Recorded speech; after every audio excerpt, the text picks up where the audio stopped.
Cari maklumat dan berita politik yang bebas, kupasan yang tepat, panas. Dapatkannya secara eksklusif hanya di Jom Channel. Komitmen kami, pentasan berita Isnin hingga Jumaat. Berbicara dan isu semasa, kami garapkan secara langsung. Panel-panel berkaliber dan profesional.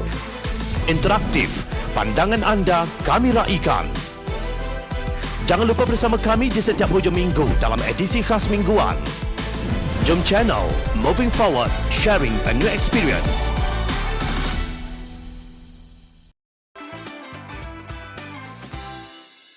Malaysia kini dalam perhatian dunia.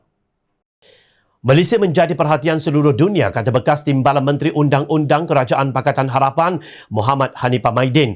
Bukan kerana Malaysia menang banyak pingat di Sukan Olimpik yang sedang berlangsung di Tokyo, tetapi kerana perutusan khas Perdana Menteri Tebuk Atap Tan Sri Mahyadin Mat Yassin menimbulkan terlalu banyak persoalan yang membingungkan.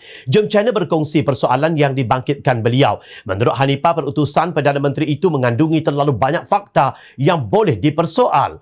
Malah kata Hanifah, boleh dikatakan penyataan beliau tersebut menghasilkan lebih banyak persoalan daripada jawapan dan lebih banyak menimbulkan masalah daripada penyelesaian. Seperti yang didengar oleh warga negara Malaysia yang prihatin, dalam pernyataan rasminya, Mahyadin mendakwa beliau telah menunjukkan kepada Yang di-Pertuan Agong Al-Sultan Abdullah Ahmad Shah bahawa beliau memiliki majoriti yang cukup, maka isu peletakan jawatan sebagai Perdana Menteri tidak timbul. Pada masa yang sama, beliau mengakui bahawa hak perlembagaannya untuk berkhidmat di pejabat Perdana Menteri telah dipertikaikan. Setelah mendakwa beliau memiliki majoriti yang cukup sebagai Perdana Menteri sekaligus membuktikan keabsahan beliau untuk memegang jawatan tersebut kepada Yang di-Pertuan Agong, beliau bagaimanapun memilih untuk hanya bersedia membuktikan angka majoriti sokongan tersebut di Parlimen pada bulan September akan datang, kata Hanifah.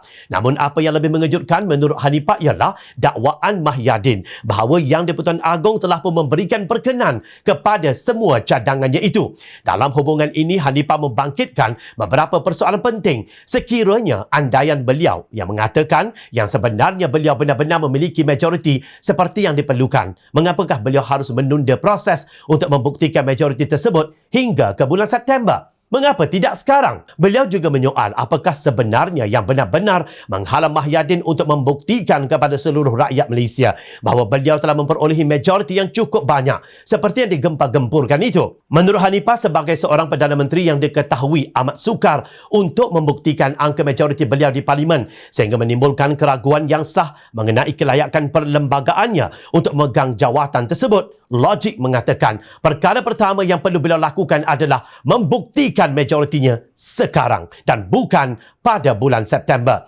Jika beliau dengan penuh yakin mengatakan kepada Yang di-Pertuan Agong yang beliau sudah pun mempunyai angka majoriti tersebut, kenapa perlu khawatir untuk menguji keabsahan beliau sebagai Perdana Menteri yang sah sekarang? Adakah kerajaan pimpinan Tan Sri Mahyadin ini sekali lagi ingin cuba menipu atau mengelirukan Yang di-Pertuan Agong soal ahli jawatan kuasa pimpinan amanah itu? Seterusnya, Hanifah berhujah, lebih parah lagi kekurangan majoriti sekaligus kehilangan legitimasi beliau di Parlimen kini telah jelas terbukti apabila beberapa orang ahli Parlimen UMNO pada hari ini telah pun mengumumkan penarikan balik sokongan mereka kepada beliau.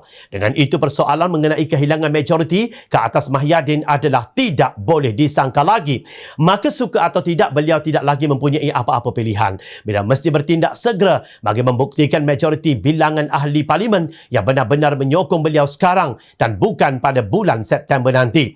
Rakyat Malaysia sudah tidak mampu membiarkan pemerintahan di bawah pimpinan Tan Sri Mahyadin untuk bertahan walaupun sehari, jauh sekali, hingga September. Tidak dapat dinafikan bahawa pemerintahan yang stabil diukur antara lain dengan mempunyai Perdana Menteri yang memiliki sokongan yang meyakinkan di Parlimen. Justru itu, jika isu keabsahan pemerintahan Tan Sri Mahyadin ini masih terus-menerus diragukan dan dipertikaikan, adalah mustahak untuk isu-isu tersebut ditangani dengan segera, ujar beliau. Jom Channel sependapat dengan kenyataan Hanifah bahawa permasalahan melibatkan Perlembagaan Persekutuan tidak boleh ditangguhkan kerana pemerintahan yang stabil khususnya pada waktu genting ini amat diperlukan agar negara mampu bergerak keluar dari kemelut ketidaktentuan politik semasa. Malaysia perlu meningkatkan semula ekonomi negara dengan menarik pelabur dan meningkatkan pelaburan langsung asing FDI. Untuk memperkukuhkan ekonomi, keyakinan pelabur diperlukan. Negara Malaysia kini sedang diperhatikan oleh seluruh dunia. Adakah kita sudah bersedia untuk menjadi bahan ketawa sekali lagi? September itu terlalu jauh dan terlalu lewat, tegas Hanifah. Malang sekali jika cash is king masih dilihat sebagai hidangan lazat dan bukan racun yang menghancurkan kemanusiaan dan negara.